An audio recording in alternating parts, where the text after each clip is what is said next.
강연을 맡아주실 백두현 교수님을 잠깐 소개해드리겠습니다. 백두현 교수님께서는 현재 경북대학교 국어국문학과 교수님으로 재직 중이시고, 주요 저서로는 경상도 사투리를 재미나게 풀이한 교양서인 국수는 밀가루로 만들고 국시는 밀가리로 맹근다 와, 한글 편지에 나타나 선비의 삶을 그린 한글 편지로 본 조선시대 선비의 삶이 있습니다. 그럼 교수님을 큰 박수로 모시겠습니다. 예, 방금 소개받은 백두현입니다. 독서 아카데미로 해서 책을 소개하고 그 책 속에 담겨있는 내용을 이렇게 알려드리는 그런 시간인데, 제가 소개할 책은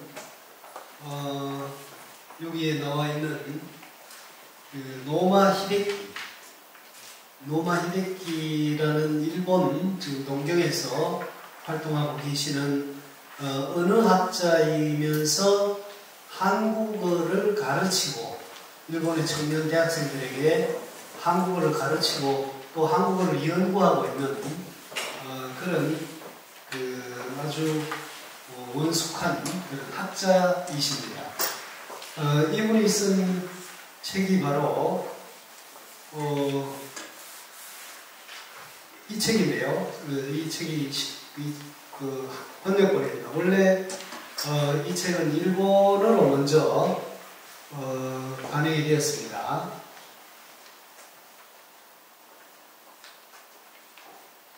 일본어로 2010년에 이렇게 요게 한글의 탄생 이렇게 되죠. 한글을 일본 가타카나로 이렇게 써놨습니다. 그래서 기적의 문자가 이렇게 일본어로 번역이 처음 출판이 되었고, 한국어 번역이 그 다음에 2011년도에 이런 책으로 나왔습니다. 노마 히데키 교수의 제자들과 또 다른 몇 사람이 합쳐서 이 책을 번역했는데, 이 책의 표지를 이렇게 만져보면은 표지에 한글 글자들이 가나다라마바 사이에 있고요. 여기에 오돌토돌하게 글자가 오돌토돌하게 이렇게 튀어나와 있습니다. 이렇게 글자를 종이 그냥 평면 종이가 아니라 매끄러운 이런 오돌토돌한 느낌이 드는 그런 종이로 이렇게 인쇄를 해놨는데, 이 사람은 노마 히데키 이 사람은 글자를 단순히 종이에 써져 있는 그런 것이 아니라 글자도 몸을 가진다. 글자의 신체, 글자도 물질적 신체를 가진다. 이렇게 하는 것을 표지에다가 보여놨습니다. 이 사람이 어떻게 생겼는지 잠시 노마 히데키 교수의 사진을 한번 보겠습니다. 자, 이게 제가 아주 오래된 1996년도 찍은 사진입니다. 이게 꽤 됐죠. 이 사람이 접니다. 이 사람이 저고, 여기에 있는 이분이 노마 히데키. 96년도에 서울대학에 1년 동안 와서 연구 활동을 한 적이 있는데, 이때 대구에 왔어요. 대구에 와서 여기에 있는 분이 영남대학 최동주 교수고, 그 다음에 이 사진을 찍은 사람이 여기 안 나오죠.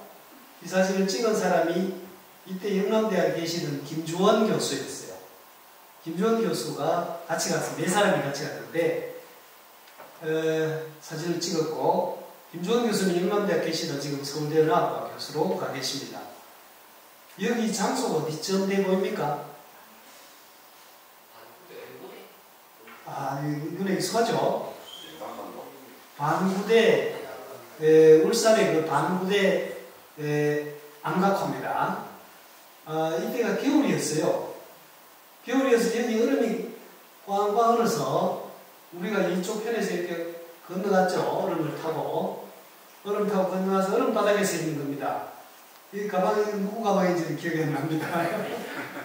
옆에 하나 놓고 이렇게 같이 찍었는데 노마이데기 교수의 젊은 모습. 저도 젊었었죠. 그래서 여기에 있는 암각의 바위에 새겨져 있는 여러 가지 무늬들을 실제로 자세히 한번 봤습니다. 지금은 이게 접근 불가죠. 이때만 해도 아주 여기에 대한 관심이 그렇게 많이 있고 그런 때가 아니었습니다. 여기에 새겨져 있는 그림들이 여러 고래도 있고 짐승도 있고 사람도 있고 뭐 각가지 있습니다. 이 그림들이 글자가 만들어지기 전에 새겨진 그림이죠.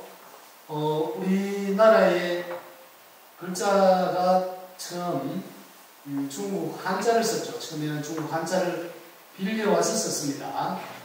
한자를 빌려와서 신라시대, 고려시대, 백제 뭐 이렇게 다 쓰고 그 다음 고려, 조선 이렇게 쭉 내려오다가 세종때 와서 이제 한글이 만들어지는데 여기에 암각화에 새겨져 있는 이 그림들은 문자가 만들어지기 전에 가장 원시적인 형태의 의사표현, 자기 생각을 표현하는 그런 수단이었죠. 이 자리는 신성한 공간으로 약 기원전 2000년, 2000년 대체로 청동기 시대, 2000년에서 4000년, 뭐 이 시기에 살았던 사람들이 이 바위 밑에서 제사를 지내던 공간이라고 봅니다. 이 암각화의 탁본이 경북대 고고인류학과에 계셨던 윤용진 교수님이 당시에 여기에 대한 그 관리 감독이 그렇게 엄격하지 않을 때 상당한 돈을 들여서 탁본을 했습니다. 탁본을 해가지고 그 탁본이 경북대 박물관 1층에 벽에 원본 크기대로 있습니다. 실제로 가서 보는 것보다 더 잘 보입니다. 이 탁본을 떴을 때의 그 모형이 박물관 수장고에 있는데 그 모형을 가지고 다시 새끼를 쳐서 4개를 더 만들었어요. 이게 워낙 진귀한 그런 문화재니까 4개를 더 만들어서 서울에 국회하고 있는데 몇 군데 갔습니다. 그 윤용진 교수가 일찍이 참 잘 만들었어요. 지금 이게 요즘 산성비도 오고 점점 마멸돼가지고 옛날 모습이 아니죠. 자, 이때 노마이데키 교수를 처음 만났죠. 만나서 이렇게 저렇게 간혹 학술대에서 간혹 보다가 그 다음 가볼까요? 2년 전에 노마이데키 교수를 그 앞에 사진요. 저희 경북대학에 초대를 해서 우리 대학원생들에게 특강을 부탁을 했습니다. 그래서 학교에 오셔가지고 2시간 동안 강연하시고 제 연구실에 와서 같이 찍은 사진입니다. 제 연구실이 이렇게 생겼습니다. 아주 좁은 공간인데 여기 노마히데키 이렇게 쓰여져 있죠. 이 사람입니다. 그 다음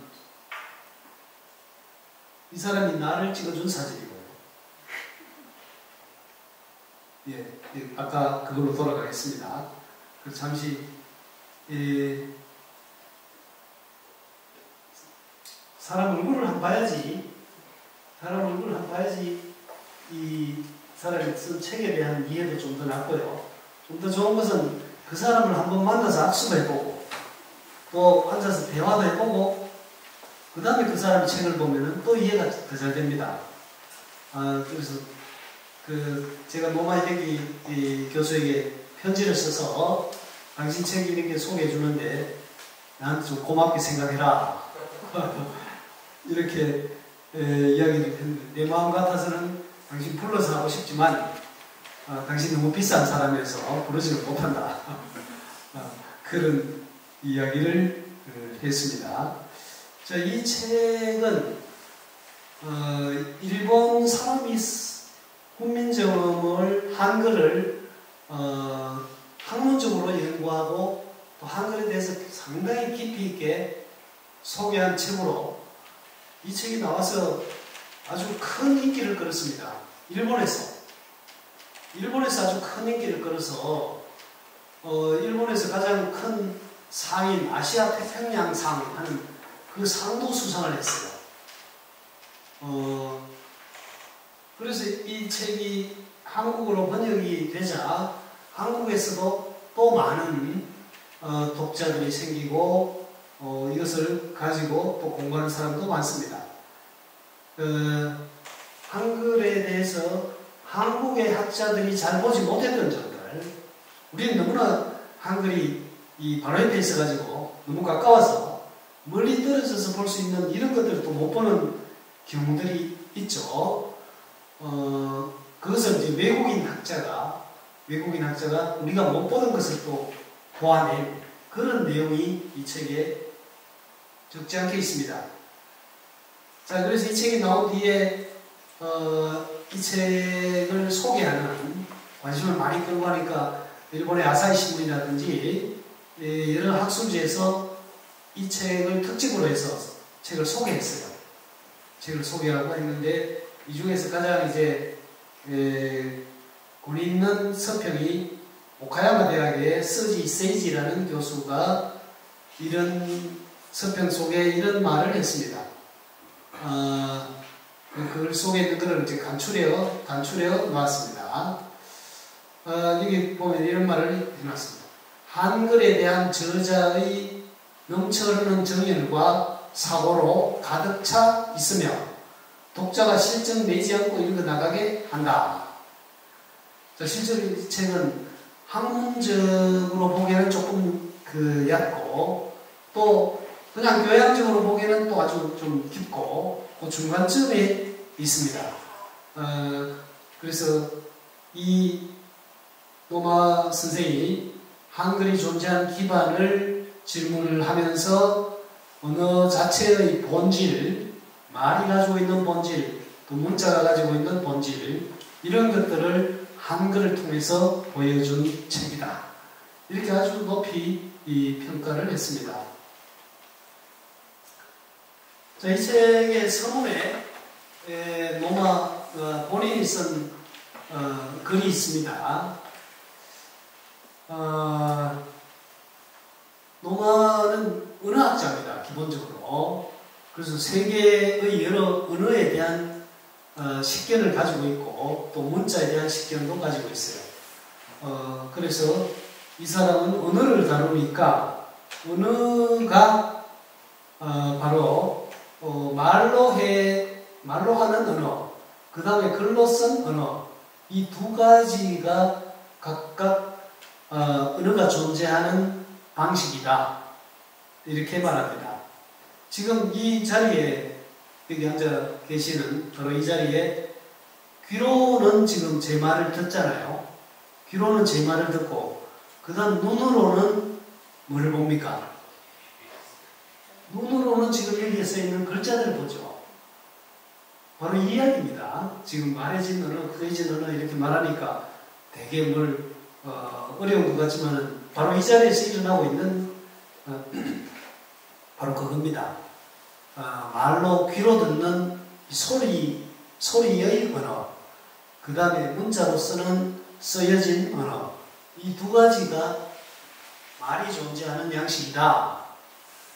말이 존재할 수 있는 방식이 바로 두 가지인데 이 두 가지를 노마는 한글과 관련시켜서 한글은 소리로서 존재하는 말을 눈으로 볼 수 있게 만들었지만 문자 자체에 소리를 담고 있다. 문자 자체가 소리를 담고 있는 그런 존재로서 한글을 이야기를 하고 있습니다.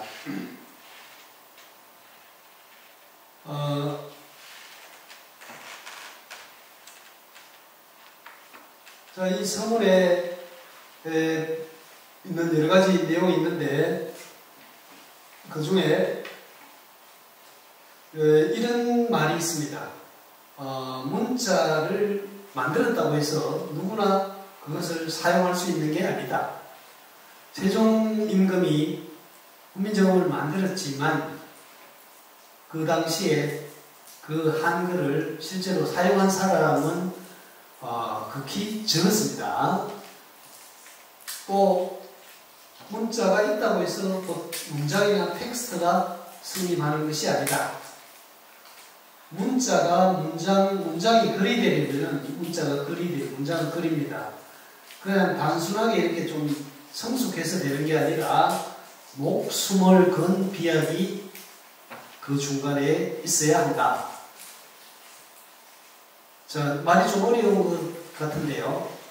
지금 우리의 일상생활에서 한번 생각해 보겠습니다. 일상생활에서 지금 문자를 쓰는 사람이 굉장히 많이 늘어났습니다. 뭐 때문에 그렇습니까?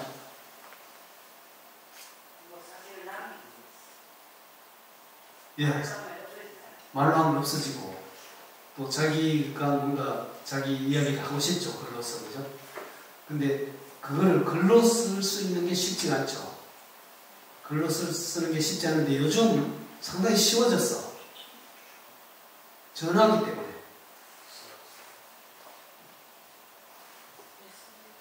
똑똑전화라고 이름 들어봤습니까? 똑똑전화. 아니요, 똑똑한 전화. 스마트폰 할 때 스마트라는 게 영어로 똑똑하다 이 말입니다. 그 똑똑한 전화, 스마트폰 이게 우리말이 아니죠. 그것을 우리말로 바꾼 게 똑똑전화입니다. 근데 사람들이 안 써요. 잘 모르고. 여기 계신 분도 잘 모르잖아요. 국립국어원에서 여러 걸 다 우리말로 바꿔놨는데 바꿔가지고 다 이렇게 게시하고 말렸는데 이게 널리 퍼져나가지가 않습니다. 예, 홍보도 그렇고 제일 문제는 신문 기자들이 안 써서 그래요. 제가 보기에 신문 기자들이 기사 속에 방송이나 텔레비전 뉴스 말 속에 그런 똑똑전화를 몇 번 쓰면 금방 퍼질 텐데 국립국어원에서 아무리 올려놔도 안 됩니다. 국립국어원 홈페이지라고 합니다. 홈페이지 이거 우리 국립국어원에서 바꿔놓은 말은 누리집이에요. 누리집 아주 좋은 말이죠. 그래서 그 똑똑전화 때문에 문자를 사람들이 많이 쓰고 있습니다. 좀 과거에 그 어느 때보다도 이 문자를 쓰는 게 생활 속으로 들어와 버렸어요. 생활 속으로 들어왔습니다. 자, 여기 계신 분들 생각해 보세요. 옛날에는 글을 쓰려면은 붓으로 또는 펜, 종이 이런 게 있어야 되잖아요. 그 편지 하나를 쓰려고 해도 쉽지 않잖아요. 여기 계신 분들 혹시 시집 살해하실 때 친정어머니에게 편지 써보셨습니까? 예, 그것은 쉽지 않죠. 소설가, 박완서 소설가라고 있었죠. 박완서 지금 돌아가신 분인데, 박완서 작가 이분의 고향이 개성입니다. 개성에서 어렸을 때 어머니 이렇게 무릎 베고 있을 때 저녁에 이렇게 동네 아주머니들이 모여가지고 바느질하고 호롱불 켜놓고 이렇게 같이 두run두른 이야기하면서 집안일도 이야기하고 뭐 하다가 친정에 보내는 편지를 써야 될 때 그 주변에서 편지 글을 쓸 수 있는 사람이 그 동네에 박완서 씨의 어머니 한 사람밖에 없었대요. 그래서 집에 편지를 써달라고 하면 여기에 대편해 주는 거죠. 대신 써주는 겁니다. 대신 써서 어머니가 이렇게 여자들한테 옛날에 책상도 안 줬습니다. 밥상도 안 주고 그냥 부엌에서 대충 먹은 우리 할머니 기억이 납니다. 책상도 없으니까 붓에 종이를 손바닥으로 이렇게 들고, 오늘 종이 일단하게 이렇게 펴지죠. 손바닥에다 이렇게 들고 먹을 찍어서 쓰는데 우리 글씨가 그렇게 좋아서 옆에 보는 다른 동네 부인네들이 감탄을 하면서 하는 그런 모습을 박완서 씨가 한 6살 때 보고 굉장히 뿌듯했다. 우리 어머니가 이 정도 뭐 이런 그 뿌듯했다는 그런 이야기를 박완서 씨 수필에 해놓은 게 있습니다. 그러니까 글을 쓸 수 있는 사람의 수가 굉장히 적었어요. 근데 이게 지금 요즘 IT 기술, 디지털 기술이 바뀌면서 이 똑똑 전화가 등장을 해서 누구나 다 문자를 보내고 있는 그런 세상이 되었고, 또 조금 더 그걸 더 기술을 더 아는 사람들은 이메일을 씁니다. 그죠? 이메일은 그 똑똑 전화보다 훨씬 더 많은 긴 글을 쓸 수 있죠. 자, 그래서 그런 변화의 과정에는 목숨을 건 비약이 필요하다. 요거는 글을 써본 사람은 압니다. 글을 써본 사람은 문자를 안다고 해서 그냥 글 쓸 수 있는 게 아니죠. 바로 이런 이야기를 하고 있습니다. 그리고 이 노마 선생은 문자의 신체를 말합니다. 자, 글을 쓰는 데는 참 필요한 게 많습니다. 내 손이 있어야 되죠. 그 다음 내 머리가 있어야 됩니다. 그 다음에 볼펜이나 펜이 있어야 되죠. 그럼 종이가 있어야 됩니다. 그 다음 나중에 그거를 책으로 인쇄해야 되죠. 인쇄해서 책이 나옵니다. 책. 이게 우리가 가지고 있는 생각이 책으로 나오기까지 이 사이에 들어가는 게 바로 뭐냐면 목숨을 건 비약이라는 뜻입니다. 여기는 많은 중간에 뛰어넘을 수 없는, 실제로 뛰어넘지만은 굉장히 뛰어넘기 어려운 그런 도약이 있다. 이런 이야기를 서문에서 하고 있습니다. 예. 요거 좀 이따 원래 용어하고 같이 설명을 자세히 드리겠습니다. 자, 이 책의 서장의 한글의 구조, 한글과 언어 이런 이야기를 하고 있습니다. 여기서 노마가 강조하는 것은 한자의 강력한 영향력 속에서 세 문자, 한글을 만들었다. 이것을 또 상당히 강조를 하고 있습니다.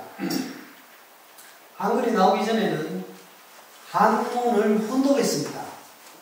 훈으로 읽는 거죠. 천자문 같은 게 바로 대표적이죠.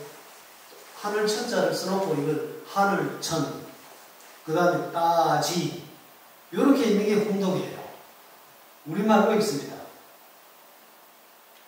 신라시대 사람들은 경주의 향가 같은 데 남아 보면은 혼독했다는 여러 가지 증거가 많습니다.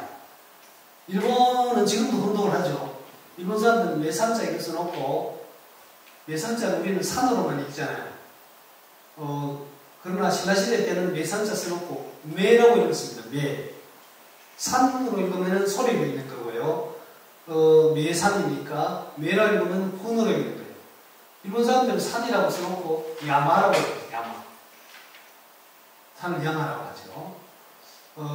이런 방법을 쓰고 있었어요. 한문도. 그 다음 구결.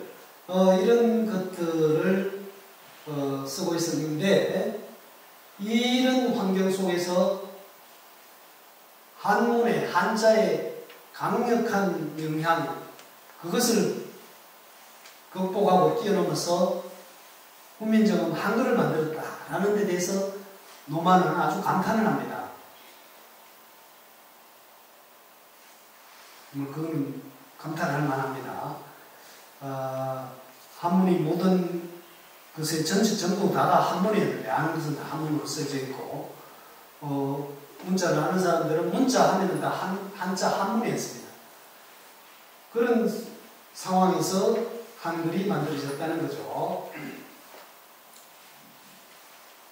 그래서 한글의 탄생은 바로 이 에크리티르라는 게 프랑스 말인데 일본 사람들이 이 말을 자주 써요. 일본 사람들은 우리 한국 사람보다 외국어 외래어를 더 많이 섞었습니다. 그들의 일상 언어 속에서. 이것도 우리는 잘 안 쓰는 용어인데 일본에서는 많이 씁니다. 자, 그래서 정음은 바로 한문 원리주의, 한문을 주장하는 그런 사람들 간의 투쟁이 세종과 그 사람들 간의 투쟁이 있었다. 그래서 나라 말씀을 써낸 쓰기의 혁명을 일으켰다. 이것을 정음 에크리티르의 창출이다. 이렇게 부르고 있습니다. 그래서 이 정음을 만들어서 동국정운이라는 책을 만들고 불경을 번역했습니다. 부처의 가르침을 세종이 번역을 했습니다. 가장 먼저 만든 책이 바로 훈민정음 창제한 뒤에 훈민정음 창제가 1446년에 됐어요. 그 다음에 세종대왕의 아내 소헌왕후가 세상을 떠났습니다. 세종대왕이 젊었을 때는 불교를 탄압했는데 나이 들어서는 불교에 가까워져서 이 돌아간 세상을 떠난 아내를 위해서 불공을 드리려고 했습니다. 불공을 바치는 것 중에 제일 그 공덕이 큰 것이 불경을 책으로 찍어내는 거라 이렇게 되어 있습니다. 그럼 그 책을 또 널리 펼쳐서 부처의 가르침을 여러 사람에게 펼치니까 공덕 쌓는데 가장 좋은 것이 불경 찍는 거다 해서 이 조선의 백성들에게 부처의 가르침을 한글로 써서 가르쳐야 되겠다라고 생각을 했습니다. 순전히 소원왕후, 세상을 떠난 아내를 위한 불사입니다. 그래서 지금 여기서 말하는 것이 바로 불경과 부처의 가르침을 찍어냈다 하는 겁니다. 그 다음 6장, 7장, 8장 여기서 또 여러가지 학술적인 이야기를 좀 하고 있는데 이런 이야기들은 간단하게 넘어가도록 할 것입니다. 자, 여기 에크리티르라는 말이 프랑스, 요게 여러분 표시가 있습니다. 이거 프랑스 철자법입니다. 요것은 이 쓰는 것과 쓰여진 것, 그 다음에 쓰여진 문자를 통해서 나오는 지식, 알미죠, 알. 이런 것들을 다 합쳐서 뭉뚱그려서 부르는 말이 에크리티르입니다. 이게 번역하기가 마땅치 않습니다. 이걸 우리말로 번역하면은 여기 제일 가까운 게 쓰기입니다. 쓰기. 글쓰기. 글쓰기가 제일 가까운데, 그런데 글쓰기 하면 쓰는 행위만 가리키고 쓰여진 결과물, 편지에 뭘 썼다면 그 편지지, 종이. 거기 개념을 또 받아들이기가 어렵죠. 그래서 그냥 노만 에크리티르 이대로 쓰는 겁니다. 문자로 쓴 모든 것들, 문자로 쓰는 것, 이런 것들을 다 합쳐서 하는데, 이 문자가 바로 지식의 혁명을 일으킨다. 그래서 훈민정음 한글 창제는 조선의 지식혁명을 일으켰다. 이렇게 말합니다. 그러면 실제로 지식혁명은 훈민정음 창제되었다고 해서 바로 일어날 수가 없는 겁니다. 일어나지 않았어요. 지식혁명이, 지의 혁명이 일어날 수 있는 하나의 계기를 만들기는 했지만, 한글 창제가 계기를 만들긴 했지만 지식혁명 자체로 나아가지는 못했어요. 왜? 한글을 만들긴 했지만 가르치지는 않았습니다. 한글을 가르치지 않았어요.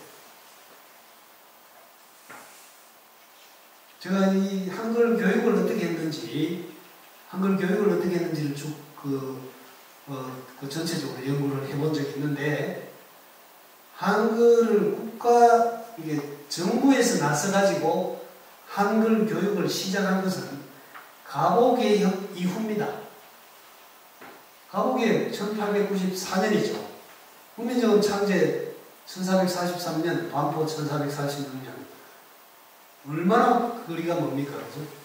그 한 400여 년 동안 한글 교육을 안 했어요. 국가에서. 그래서 백성들은 한글을 배울 수가 없었어요. 그럼 한글 누가 배웠느냐? 양반 집안에서만 배웠습니다. 양반 집안의 아들과 딸에게 한글을 가르쳤습니다. 특히 딸에게 많이 가르쳤습니다. 사사롭게 가정에서 가르쳤어요. 우리 대구박물관에 보관된 유물 중에 현풍곽시연간 하는 한글 편지가 있습니다. 나중에 이 강의 속에 제가 그 책도 소개를 할 겁니다. 그 책은 바로 현풍에 살았던 1610년대에 살았던 사람들이 남긴 한글 편지들입니다. 그 속에 아이들한테 한글을 가르치는, 누가 가르치냐? 외할머니가 가르쳐요. 외할머니가 한글 가르치고, 또 엄마가, 아내가 또 엄마가 아들과 딸에게 한글을 가르치는 이야기가 나옵니다. 그렇게 양반 집안에서는 사사롭게 가르쳤던 거죠. 나라에서 나서서 한글을 한 번도 가르치지 않았다. 왜 가르치지 않았느냐? 여기에 대한 그것도 제가 연구를 해서 밝혔는데, 아주 쉽게 알아듣기 가장 쉽게 표현하면, 양반 당시에 조선시대 양반 지식층은 상민들이, 즉 평민이죠. 평민들이 글자를 아는 것 자체를 싫어했습니다. 글자를 알면 배우게 되죠. 배우게 되면 똑똑해집니다. 똑똑해지면 다스리기가 어려워요. 그래서 일부러 가르치지 않은 거죠. 최만리가 한글 창제를 반대한 이유도 똑같습니다. 그래서 문자는, 한글이든 한자든 문자는 양반들에 독점했습니다. 그러나 그게 철저하게 독점을 못하고, 그래도 똑똑한 평민들 일부가 어깨너머로 한글을 배워서 또 쓰기도 하는 그런 경우가 드물게는 있습니다. 그러나 전체적으로 여기서 노마가 말했던 지의 혁명, 지식의 혁명하는 것은 국민정음 창제, 한글 창제 자체로 이루어진 게 아니고 이걸 가르쳐야만 비로소 일어날 수 있어서 굉장히 오랜 세월이 걸렸다. 이렇게 볼 수 있습니다.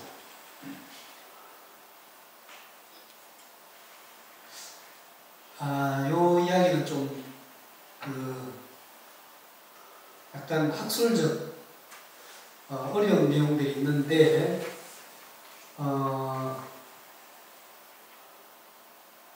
한글의 삼천구조, 노마는 한글을 삼천구조라고 해서, 여기 파란 글씨로 쓴 부분들은 제가 노마 이야기가 아니고 제가 첨가한 부분입니다.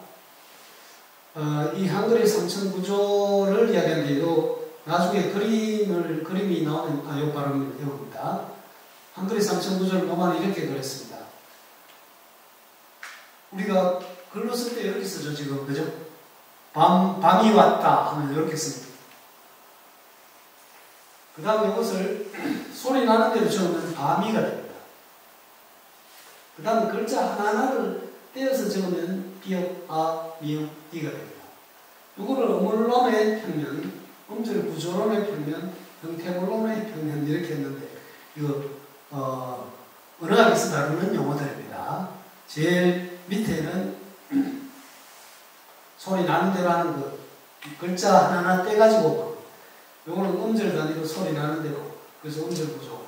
요거 우리가 지금 택하고 있죠. 실제로 한글을 쓸 수 있는 방법은 세 가지가 있어요. 처음에 세종 임금이 이렇게 쓰도록 정했으면은, 이렇게 쓰도록 정했으면 지금 아마 우리 다 이렇게 쓰고 있을 겁니다. 세종은 이렇게 쓰도록 정하지 않고, 요 방법하고 요 방법을 아울러 썼어요. 이 방법을 쓰기도 하고 이 방법을 쓰기도 하고 두 가지를 같이 왔다 갔다 했습니다. 어느 것 하나를 한 게 아니고.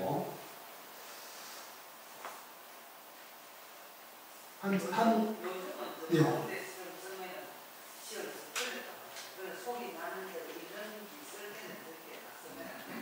그렇죠.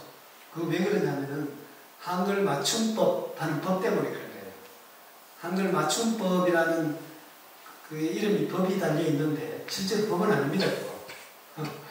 그 법하면 국회 통과돼야 되고 뭐 이런 법률이 돼야 되는데 그 한글 맞춤법은 이름으로는 법을 달고 있지만 우리가 흔히 말하는 법률적 법은 아니에요. 그거 틀렸다고 해서 처벌받는 건 아니잖아요. 우리 교통 위반하면 바로 벌금 매기고 처벌받죠. 한글 맞춤법은 그런 법률적 법적 지위를 가진 게 아니지만 한글 맞춤법하고 우리 사회에 관용되고 있는 그 규정 때문에 그렇습니다. 처음에 이렇게 쓰도록 정했으면 지금 이렇게 쓸 거예요.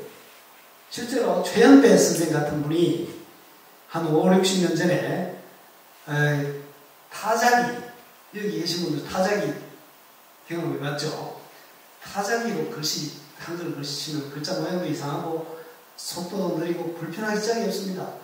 그 타자기의 불편함, 그것을 없애는 방법은 이렇게 쓰는 방법이다. 그래서 한글 풀어쓰기, 이걸 풀어쓰기라고 해요. 풀어쓰기를 주장을 강하게 했죠.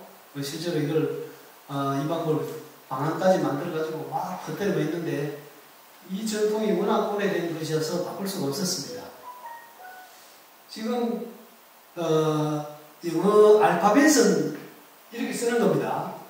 영어 알파벳 글자 하나하나 옆으로 쭉 쓰잖아요. 그거하고 똑같이 한글도 쓸 수 있어요. 한글도 알파벳하고 똑같아요. 노마가 여러 써놨습니다. 요게 요 방도 비읍을 P로 쓰는 방법이 있고 B로 쓰는 방법이 있는데 B로 쓰는 방법을 우리가 바꿨어요. 국립국원에서 한 바꾼 지가 15년쯤 됐는데 바꿨는데 외국인들이 되게 싫어합니다.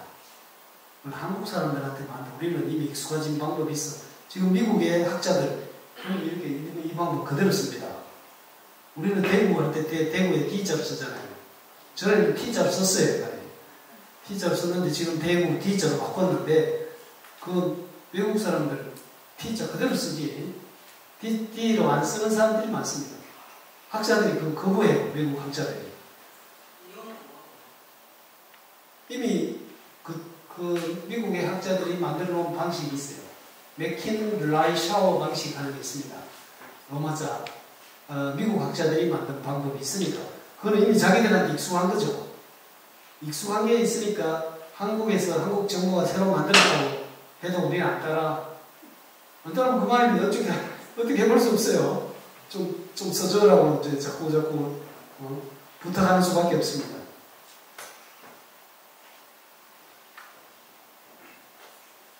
자, 해례본이라는 책에 대해서 이야기하고 있습니다. 후민정음 해례본. 해례본 책의 내용이 이런 네 개의 단위로 되어 있습니다. 임금이 지은 서문이 있어요. 창제 목적.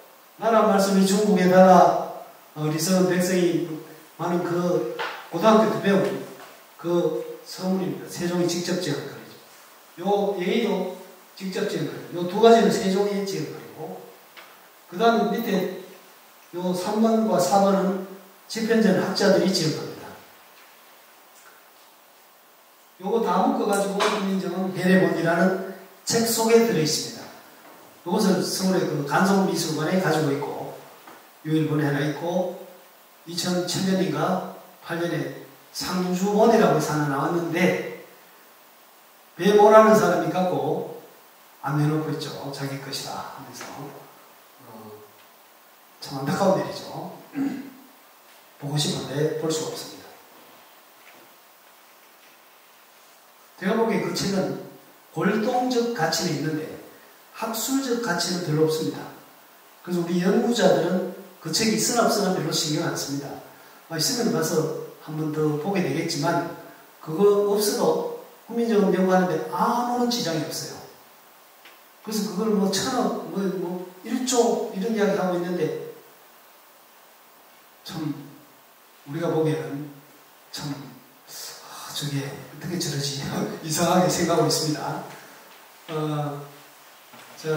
그래서 이 네 가지가 있는데 요 두 가지를 세종이 지었고 나머지는 집현전 학자들이 했습니다. 요 책을 쓰는데 이 훈민정음 해례본의 책을 쓰는데 집현전 학자들이 도와줬습니다. 세종이 시킨 거죠. 이런 글을 지으라고 했는데 요런 일 때문에 보통 사람들이 어떤 오해를 많이 하느냐 하면 훈민정음 만드는 일도 집현전 학자들이 했다. 집현전 학자들이 세종을 도와서 훈민정음을 만들었다. 이런 이야기를 합니다. 요거는 이제 세종이 직접 만들었다는 것을 친제설이라고 해요. 친제, 임금이 친히 만들었다. 그 다음에 집현전 학자들이 도와서 만들었다는 것을 협찬이 협조해서 도와준다는 뜻이죠. 협찬설 하는데 그 두 가지 설이 학계에서도 팽팽합니다. 팽팽한데 저는 친제설을 지지합니다. 왜 지지합니다? 친제설은 강력한 증거들을 많이 갖고 있습니다. 친제설을 지지해주는 강력한 증거들이 많아요. 문헌 증거. 협찬설은 증거가 없습니다. 저 어려운 문자를 어떻게 임금 혼자서 만들었을까? 임금이 그렇게 한가한 사람일까? 얼마나 바쁜데? 임금 일이 얼마나 많고 바쁜데 어떻게 문자를 만들었을까? 이런 생각이 거기에 작용을 하고 또 해례본 만들 때, 책을 만들 때 요 내용들을 3번, 4번 내용들을 집현전 학자들이 지은 것 이런 생각들이 서로 이렇게 결합을 해서 협찬설이 맞다라고 주장하는 사람들이 꽤 많아요. 국학자도 있고 역사학자도 있고요. 그러나 그거 아닙니다. 친제설이 맞습니다. 왜? 어제 서문에 세종이 직접 지은 서문에 내가 이것을 친히 만들었다고 임금이 말했습니다. 그럼 세종이 거짓말했다는 얘기죠. 협찬설이라는. 협찬설을 맞다고 보면 세종은 거짓말쟁이 됩니다. 본인이 만들지 않고 내가 만들었다고 이야기하니까 거짓말이 되죠. 그럼 세종이 거짓말을 했느냐?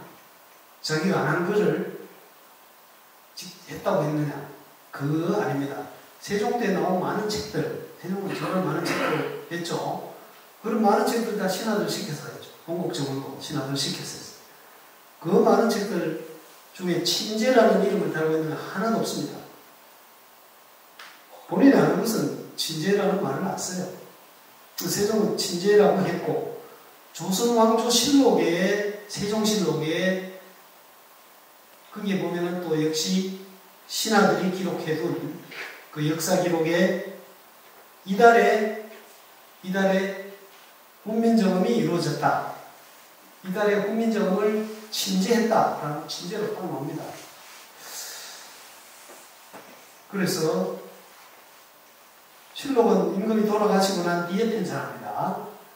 임금이 없이 난 뒤에 편찬하는 사관들이 그렇게 기록한 거죠. 조선시대 사관들은 있는 사실을 기록하죠. 없는 사실을 꾸며서 기록하지 않습니다. 사관이라는 그 직무가 얼마나 중요합니까? 그래서 있는 사실들을 가지고 이미 기록해둔 사실들을 다 끌어모아서 새로 편집을 해서 그 실록을 만듭니다. 그게 또 친제라고 되어 있으니까. 그리고 협찬서를 주장하는 사람들은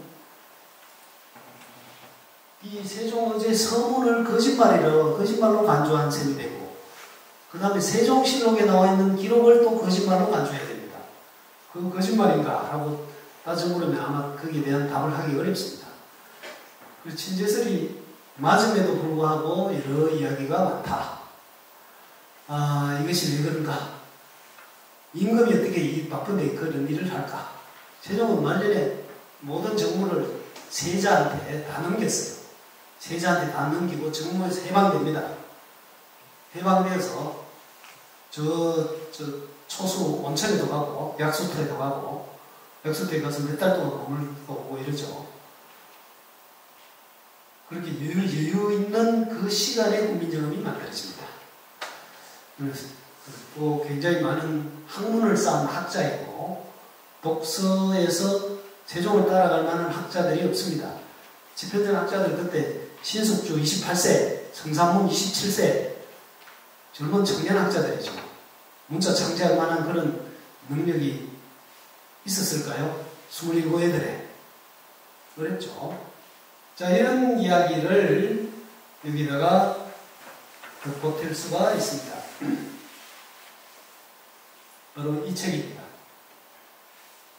간송미술관 분관이 대구에 온다고 하는데 그게 대구에 와서 무슨 개관되고 전시할 때쯤이면 이 책도 아마 여기 와서 한번 전시되었으면 좋겠죠. 옳지 않을지는 간송미술관에 달려 있습니다.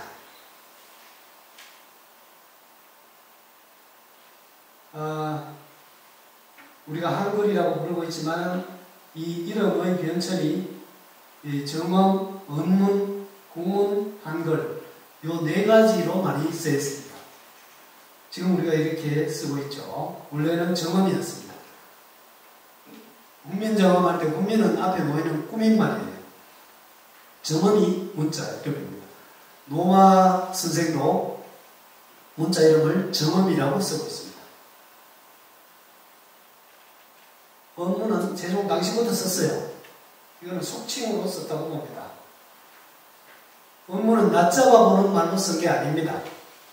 그냥 일상적으로 쓰는 일상어인데 후대로 갈수록 언문의 격을 떨어뜨리고 양반들이 떨어뜨리면서 비칭적 의미를 띠게 됩니다. 낮잡아 보는 뜻으로 후대로 가면서 그렇게 생겨난 겁니다. 그러다 가보개혁 때 와서 우문으로 바뀝니다. 이게 나락거리라는 말이죠. 이게 엄청난 변화입니다. 한글은 주시경 선생이 1913년에 만들었습니다. 그런데 오늘날 우리는 한글이라는 말은 있고 한국어를 뜻하는 우리 고유어가 없어요. 한글은 글입니다. 그죠? 근데 우리 말 소리를 가리키는 고유어를 제대로 만들지 못해가지고 한글이라는 낱말로 글도 지시하고 말소리도 지시하는 이런 용법으로 지금 많이 쓰고 있죠. 정확한 게 아니죠. 그래서 한말이라는 것을 만들어서 한말, 이게 딱 좋은 말인데 한글 만들 때 한말도 같이 만들었으면 한말도 같이 만들어서 이렇게 교과서 같은 데 실었으면 이게 정착이 됐을 텐데 여기에 안 돼서 조금 아쉽죠.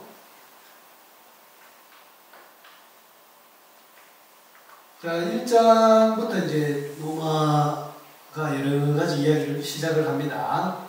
여러 가지 이야기를 하면서 언어와 민족과 국가를 서로 일치시켜서 생각하는 사고방식은 위험하다. 이런 것은 환상에 불과하다. 언어, 민족, 국가가 서로 일치되지 않을 수가 있다. 한국과 일본의 경우가 좀 특이한 것이라고 볼 수 있습니다. 지금 한국도 이게 다민족 사회로 이렇게 다문화 사회 이런 쪽으로 가고 있죠.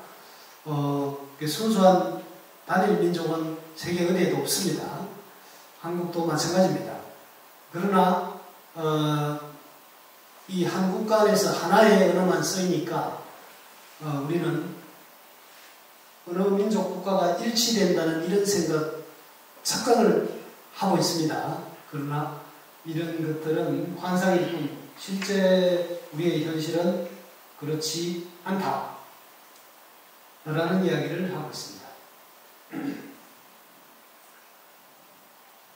자, 말과 문자의 존재 방식, 존재 체계가 서로 다르다. 말과 문자는 아까 이게 말해지는 언어, 그 다음에 쓰여진 언어, 이 두 개가 서로 다른 층위에 놓여 있다라는 이야기를 하고 있습니다. 노마는 이것을 이렇게 표현했습니다. 언어는 두 가지로 존재한다. 하나는 소리로 존재하고 하나는 빛으로 존재한다. 언어는 소리와 빛으로 존재한다. 이런 말을 했어요. 아주 그럴듯한 표현입니다. 소리로 존재하는 게 이 음성언어고 빛으로 존재한다. 언어가 빛으로 존재한다라고 하니까 이거 뭐 참신한 표현이죠. 이게 무슨 말일까? 다른 말로 하면 바로 문자입니다. 문자는 눈으로 보는 거죠. 빛은 눈으로 볼 수 있죠. 그래서 이 두 가지로 존재하는 양식을 노마는 언어 존재론이라고 말하고 있습니다. 노마 교수가 작년에 언어 존재론이라는 책을 또 출판했어요. 굉장히 이 방대한 책으로 학문적 관심을 끌고 있는 언어 존재론 하는 책을 냈는데 거기서도 방금 이야기했던 이런 내용들을 강조하고 있습니다. 자, 이런 그림을 노마가 그리고 있습니다. 언어는 이렇게 말해진 언어로 존재하는 것 따로 또 쓰여진 언어 텍스트로 존재하는 것 따로 서로 다른 층위에 놓여서 존재한다. 이걸 구별해야 된다. 이렇게 강조를 하고 있습니다. 그래서 말을 보는 관점을 학문적으로 존재론적 관점과 관계론적 관점 두 가지를 이야기하고 있는데 관계론적 관점은 은하학자들이 지금까지 왔던 그런 관점이고 노마 본인은 존재론적 관점에서 언어를 보겠다. 이런 주장을 지금 노마 선생이 한글 탄생의 그 배경을 이렇게 설명하고 있습니다. 한자 육서법을 이렇게 먼저 설명을, 한자 육서법은 한문 시간에 배운 내용입니다. 상형, 개의, 정주, 가차, 뭐 이런 말 들어본 경이 있으시죠? 이런 내용들을 한문 쓰는 방법들을 설명하고 한글과의 차이점을 이렇게 쭉 설명을 하고 있어요. 이런 이야기들을 하면서 한글의 원리와 한자의 원리가 어떻게 다른지 그 차이점을 이런 내용과 연결해서 설명을 하고 있습니다. 자, 이런 그림으로 한자의 원리를 나타내고 있습니다. 한자는 글자 꼴이 있죠. 여기 글자 꼴. 그 다음에 마라는 이 음이 마라는 음이고 그 다음에 뜻은 이렇게 말이라는 동물을 가리킵니다. 형, 의에서 이 세 가지를 한자의 삼각형, 트라이앵글이라는 구조로 말하고 있습니다.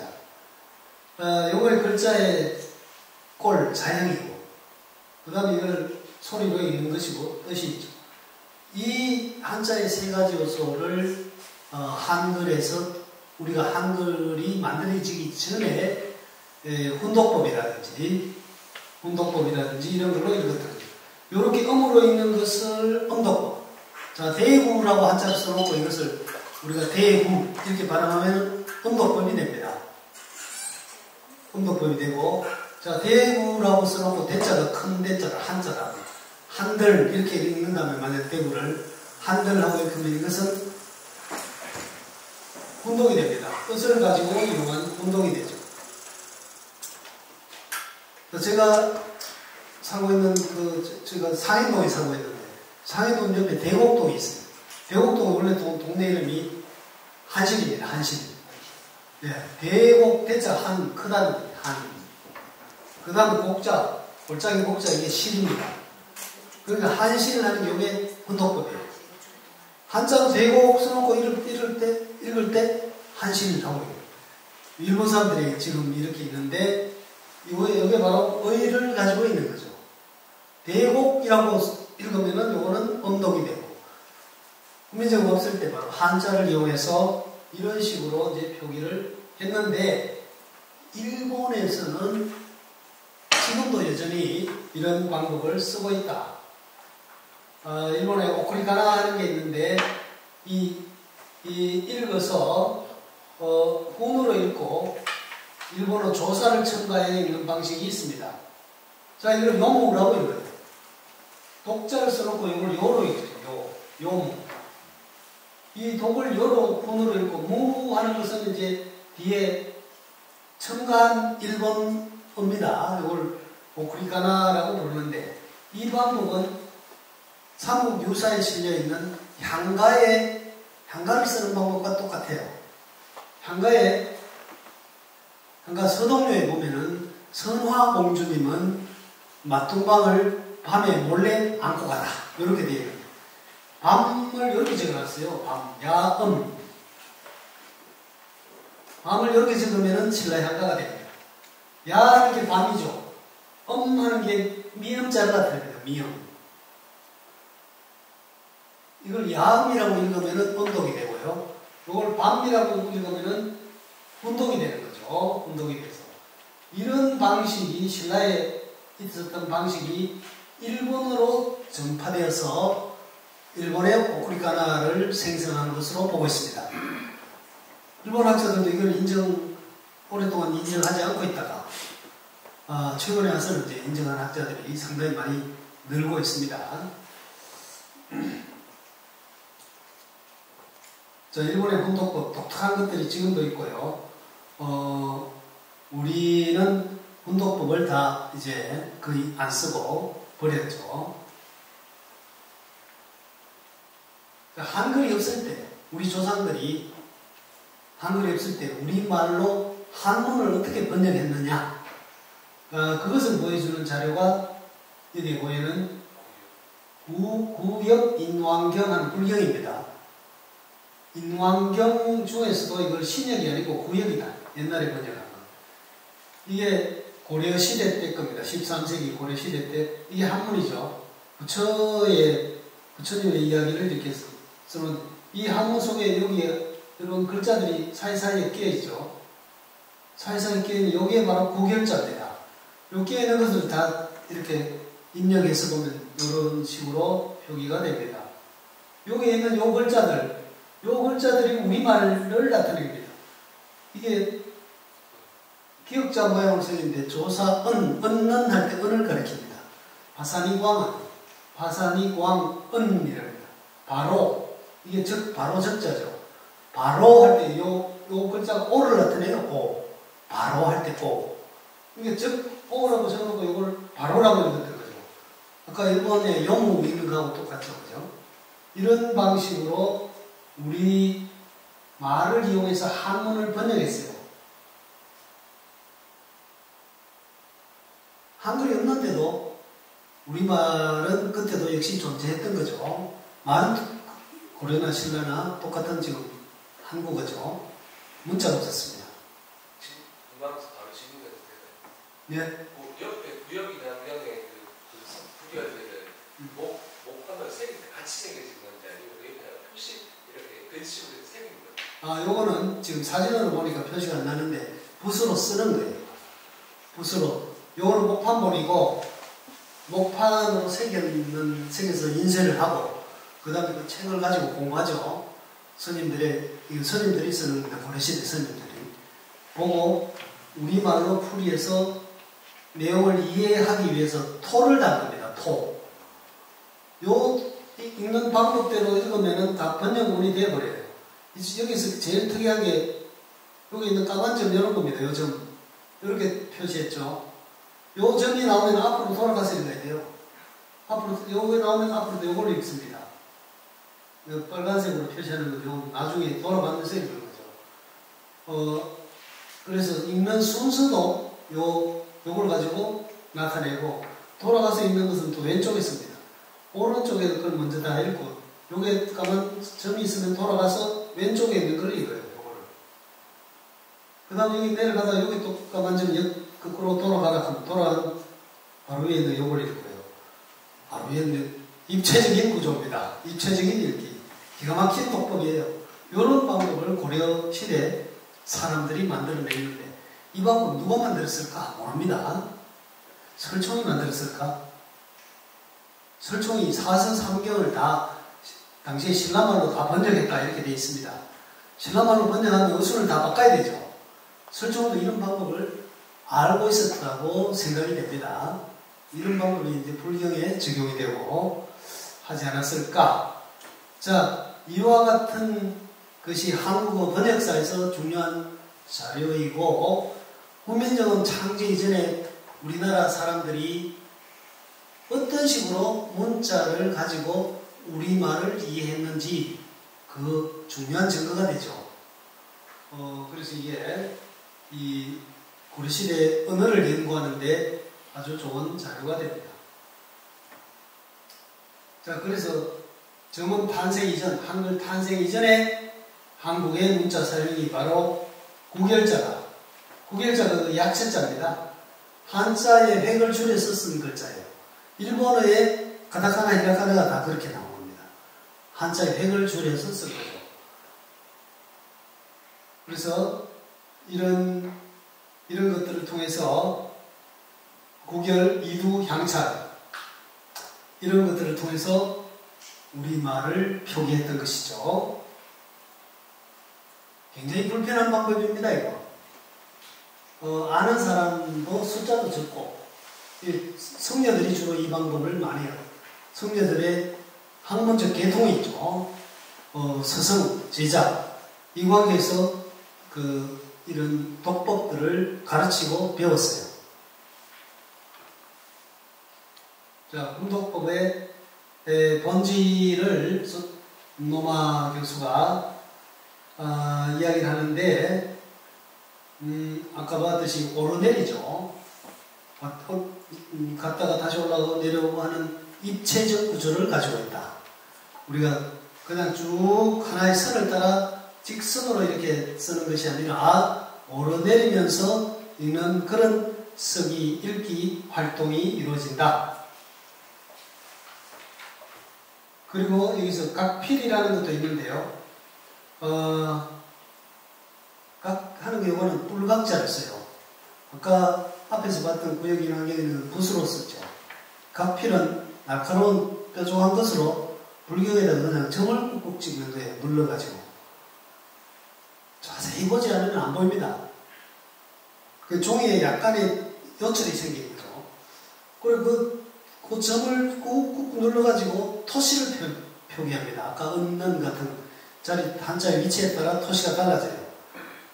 아주 기가 막힌 방법들을 썼어요. 그래서 각필도 발견이 되어서 이쪽 방면에 연구하는 사람들이 보고 있습니다. 이런 것들은 노마는 바로 신체라고 불렀어요. 요철이 있다 그랬죠. 아까 노마의 이 책이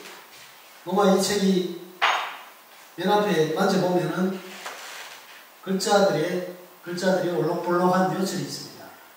이 요철 감각을 이 각필에서 신체를 가진다. 이렇게 표현을 한 것이죠.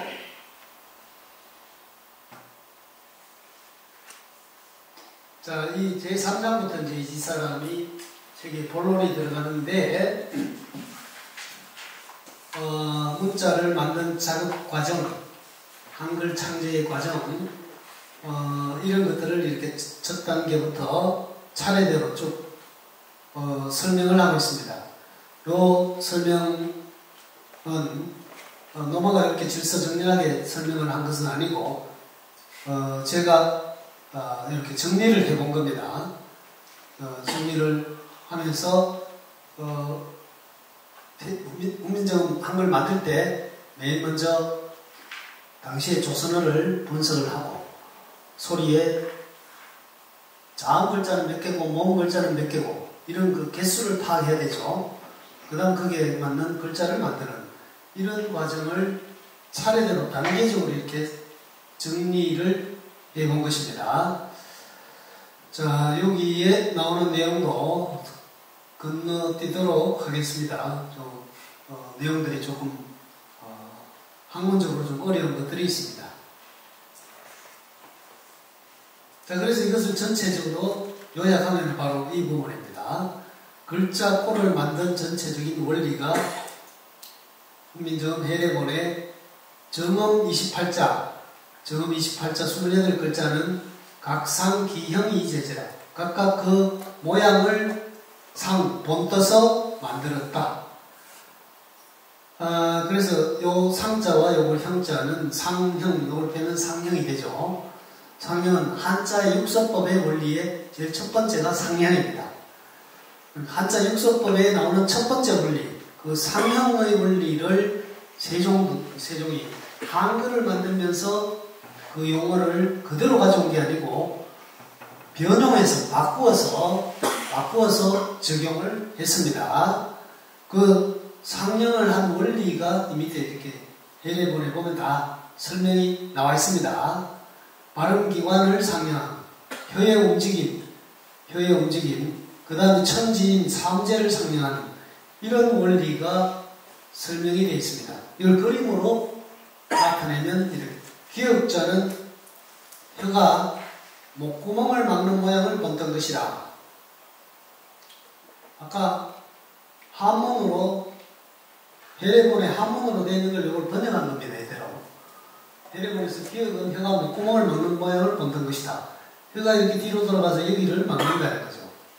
그래서 여기 기역이 된다. 미연은 혀가 있는 몸에 본뜬 모양을 본뜬다. 여기가 같습니다. 미연. 그 다음에 시옷, 이가 서 있는 모양. 미형은 입 모양. 이형은 목구멍 모양. 이렇게 발음기관을 상형했다고 했습니다.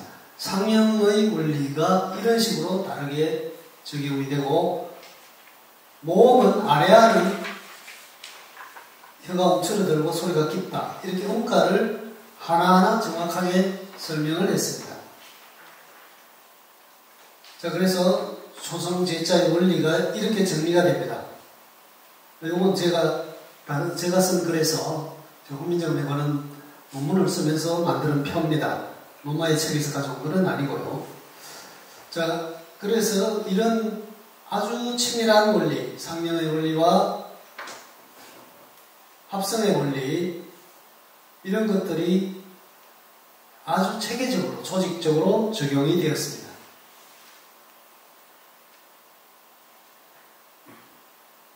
이 방법을 창안해낸 세종은 천재입니다. 정말 놀라워요. 어떻게 이렇게 조직적으로 했을까? 이 방법 때문에 지금 요즘 우리가 똑똑 전화해서 문자 보낼 때 엄청 쉬운 겁니다.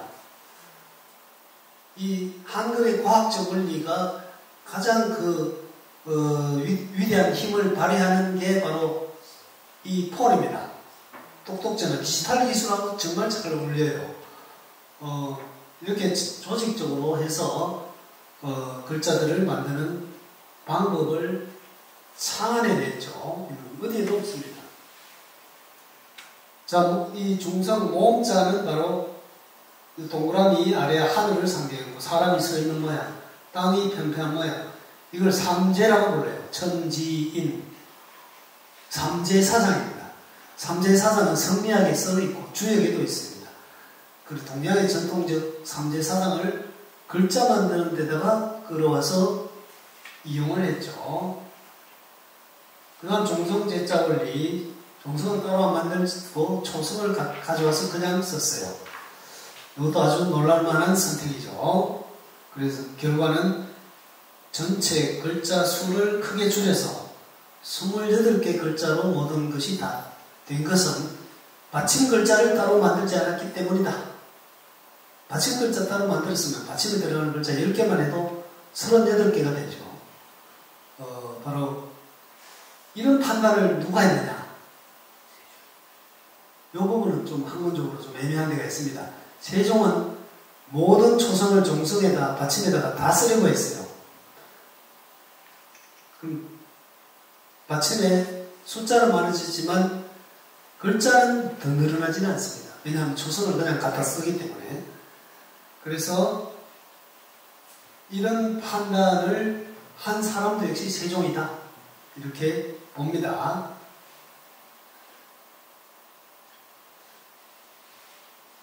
그 다음 세종은 만들 때는 기역, 니은, 디귿 하나하나 글자를 알파벳처럼 따로따로 만들어 가지고 쓸 때는 첫 글자 초성, 중성, 종성을 모아서 쓰도록 했습니다. 아까 밤이 할 때 봤죠? 밤하고 비역, 미역 이렇게 모았었죠. 한 음절 단위로. 풀어쓰기를 하지 않았다는 최현배 선생이 이야기했던 풀어쓰기를 하지 않고 세종은 음절 단위로 모아쓰기를 했어요. 그럼 왜 모았었느냐? 이런 이야기를 하고 있습니다. 이런 규정을 세종은 모든 글자는 반드시 필합이성은 합쳐야만 소리가 난다. 이 소리, 글자들이 합쳐서 소리가 나는 한자에서 착안에 쓸 수도 있습니다. 한자는 여러분 아시다시피 강자를 보면은 삼수변에 이 공자가 있죠. 한자 강자. 그 삼수하는 게 왼쪽 거, 그 다음 오른쪽 거 두 개 합쳐서 하는 글자를 이루어지죠. 그래서 이렇게 합쳐서 글자를 만드는 방법은 한자에 이미 있는 방법이에요. 그러니까 여기서 모든 글자는 범자 필합이 성음이라. 우리 글자는 서로 합쳐야 원리 이룬다라고 한 겁니다. 만들 때는 음소 문자로 만들었는데 평면적 배열로 이렇게 영어에 BOK 이게 평면적 배열이죠. 우리도 이렇게 쓸 수 있죠. 책하고 쓰면 치읓, 기역, 리얼, 책을 읽는다, 리얼, 기역, 는다 이렇게 쓸 수 있습니다. 이렇게 쓰는 게 평면적 배열이죠. 세종은 이렇게 하지 않고 음자 필합이 성음의 원칙을 세워서 모아서 씁니다. 모아서 가지고 이렇게 책을 읽는다 이렇게 쓰도록 한 거죠. 이게 바로 음절 문자입니다. 왜 이렇게 만들었을까? 음절 문자로 만든 이유는 한자 속에 한자와 한문을 섞어서 쓰기가 좋습니다. 한자는 대부분 다 사각형이죠. 한자 사각형. 한글도 이렇게 모았어야만 음절 단위로 모았으면 사각형이 됩니다. 그래서 인쇄를 할 때, 책에 판각을 할 때 글자들을 배열하면은 한자와 한문이 그대로 녹아들어서 균형 있게 딱 자리를 잡을 수가 있어요. 바로 이런 점을 고려했을 것이다.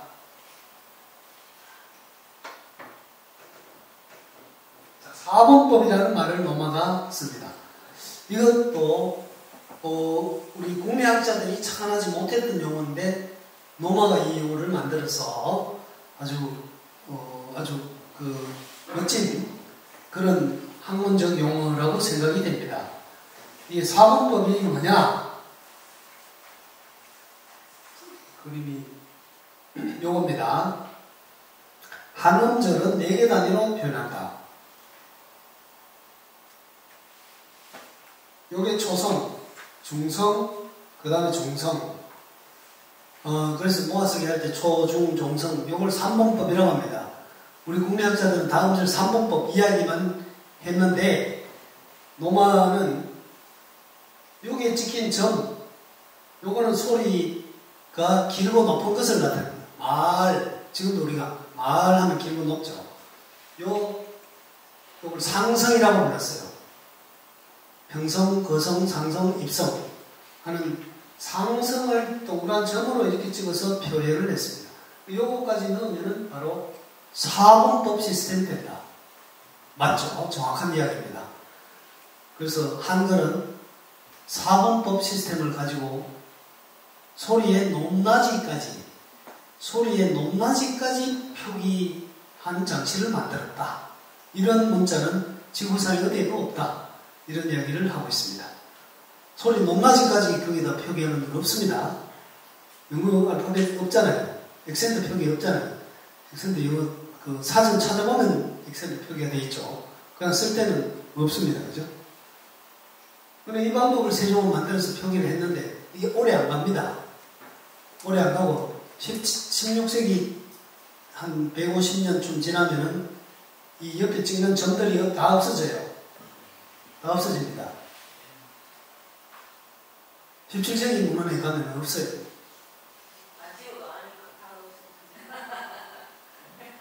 안 찍어도 아니까. 문장도 뜻은 다 알 수 있죠. 그죠? 그런 눈으로 읽지 소리로 잘 안 읽잖아요. 그죠? 이거는 이제 전까지 다 찍은 건 소리로 읽을 때는 도움이 될 겁니다. 너무 길게 하고 높게 하고 표시가 돼 있으니까. 그리고 그런 대체로 눈으로 읽으니까 뭐 없을 때 이런 이야기도 할 수도 있고, 또 은하학적으로 보면은 소리의 높낮이가 그 피치라고 부릅니다. 피치, 고저 액센트가 한국에서 17세기 들어서 없어졌다. 이렇게 보는 사람도 있습니다. 특히 서울말에서. 경상도는 고저 액센트 지금도 남아있죠. 함경도 남아있습니다. 강릉 지역도 남아있어요. 그래서 우리나라 저 태백산맥을 기준으로 보면 이 동쪽에 고저 액센트가 남아있습니다. 그런데 이 표기법으로서의 옆에 있는 점은 16세기 후기가 되면 막 뒤죽박죽 되었다가 17세기에는 없어졌다. 없어진 이유는 여러 가지가 있겠지만은 가장 현실적인 그 인쇄 문제, 자, 목판본에다가 이 동그라미 새기는 거 어렵습니다. 칼로 좀 글자마다 옆에다 새긴다고 해보세요. 그죠? 굉장히 그 공이 많이 들죠. 활자본도 마찬가지입니다. 활자본의 이 점들은 활자하고 떼가지고 별도로 만들었어요. 왜냐하면 활자하고 붙여놓으면은 그 모든 활자에 점이 있고 없고 그 같은 글자에 또 많은 글자 또 만들어야 되죠. 얼마나 번거롭겠어요. 그런 번거로움 때문에 이 방점이 이 인쇄에서 없어졌다. 실제 말소리에서 없어진지 그거는 사실 밝히기가 참 어렵습니다. 왜? 녹음 자료가 없잖아요. 그래서 인쇄상에 없어진 이유 이런 것들을 볼 수 있는데 로마는 15세기에 세종이 만든 이 표기체계를 사분법 시스템이라는 아주 멋진 용어로 이름 붙였습니다. 음의 변종을 형태화하다, 형태소 이런 이야기는 은화학적 그런 설명이 많이 들어있어서 여기서는 건너뛰겠습니다. 이건 아까 이야기했죠. 밤이 하고 이 음론의 평면 했던 그 그림입니다. 표음의 윤회, 유대는 불교 용어인데 노메르키스레이 윤회라는 말을 이 문자에 돌아가는 이 관계를 이런 식으로 그림으로 나타내고 표현을 했습니다. 노마 선생은 원래 화가입니다. 화가로 일본의 그 미술 전시회에서 입상도 하고요.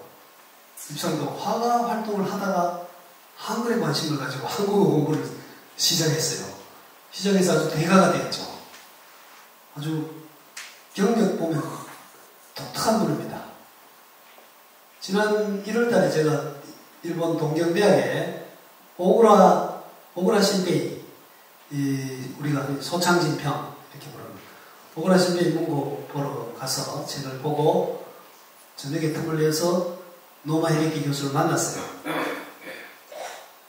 만나서 어느 존재로 하는 책도 하나 받고 똑같이 저녁을 먹고 이렇게 했는데 이런 불교용어라든지 또 그림 화가로서의 활동하던 이야기, 이런 이야기 재미있게 듣기도 했습니다. 아주 다재다능한 분이죠. 지금도 아주 열정적인 그런 집필 활동, 연구 활동을 하고 있습니다. 일본의 학자들은 나이 90이 되기까지 글을 쓰고 있는 사람도 있습니다. 우리 한국 학자들은 좀 빨리 늙는 셈이다 이렇게 이야기하지만 요즘 또 그렇지 않은 분도 나옵니다. 지금 제가 알고 있는 분도 80이 벌써 넘었는데 책을 내시는 분 지금도 있습니다. 이제 그런 학자들로 아마 이분도 로만 선생도 그렇게 될 것 같습니다. 그 다음에 정은 최말리 이야기도 하고 있고요. 4장 최말리 이야기는 할 게 많지만 최말리 이야기는 요거 하나만 해도 1시간 할 수 있는 이야기가 많습니다. 최말리는 노마는 최말리를 한문 원리주의자, 원리주의 이런 말부터는 좀 무섭습니다. 그죠? 종교에도 무슨 원리주의 이런 말 붙으면 좀 섬찟하잖아요. 이게 한문 원리주의도 좀 섬찟한 표현인데 한글 원리주의 이 말도 좀 조심해야 될 말이죠. 우리는 한글에도 원리주의 따지면 안 되고요. 한문에도 원리주의 따지면 안 되고 종교에도 원리주의 따지면 안 됩니다. 이렇게 다양성을 인정하고 문자의 다양성, 종교의 다양성 이런 것들이 통용되는 사회가 편안하죠. 그래서 여기에 이 글들은 바로 최말리가 올렸던 상소문입니다. 한문으로 아주 잘 썼어요. 최말리의 이 상소문은 정말 좋은 글이라고 이야기를 합니다. 내용이 문제죠. 글 자체는 좋습니다. 자, 5장부터는 실제로 훈민정음이 사용된 여러 가지 내용들을 정리하고 있습니다. 정리해서 실제로 훈민정음이 어떻게 이용되었는지, 어떤 문헌들에 한글이 쓰였는지 그런 이야기를 하고 있습니다.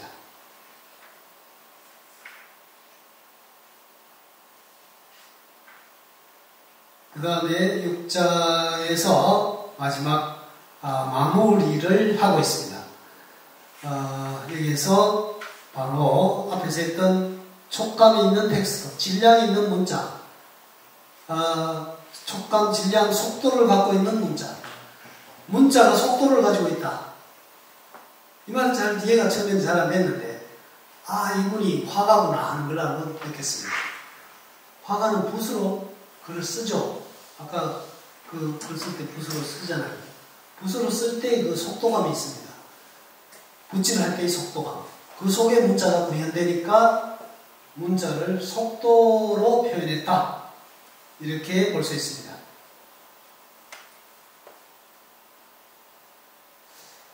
그래서 한글의 서체가 가지고 있는 특징들, 이런 것들을 이야기를 했고, 정음이 이 시대적 변화를 거치면서 어떻게 달라지는지 이런 정리를 하고 있습니다.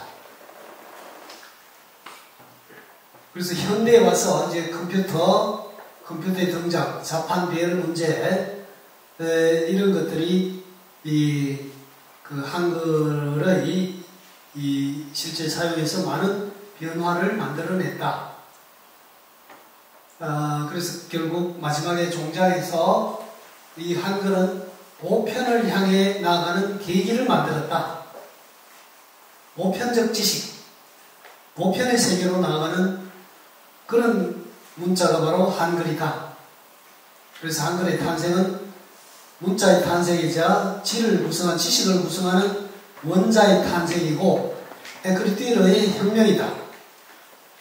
그리고 새로운 미래를 만들어내는 형태의 혁명이다.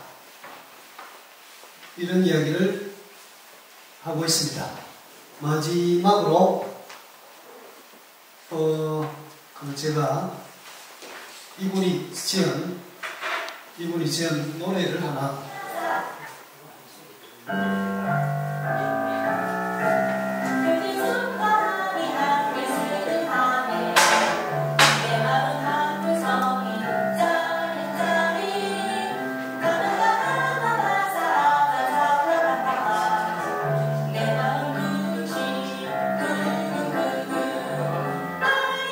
이 노래는 NHK에서 한글 우리 EBS 보면 외국어 배우는 시간 있잖아요.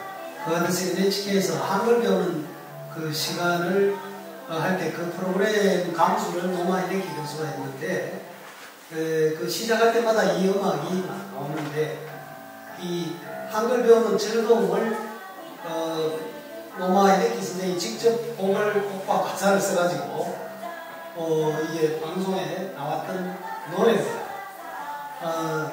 이게 유튜브 찾아보면 금방 나오고요. 그 다음에 이 책에 대한 소개는 SBS에서 한글의 탄생에 대해서 소개한 게 있습니다. 그런 뉴스에 가지고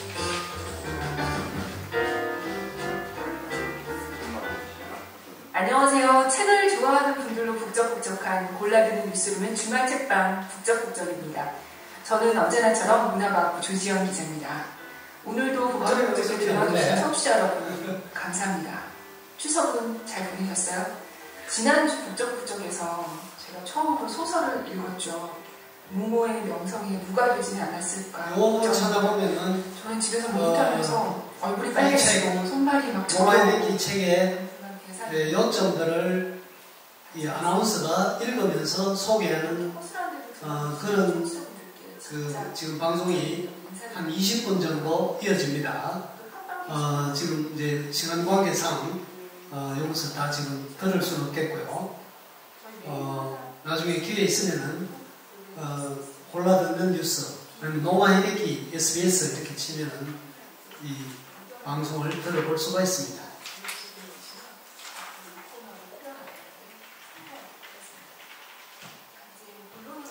자, 제 강의는 여기까지로 하고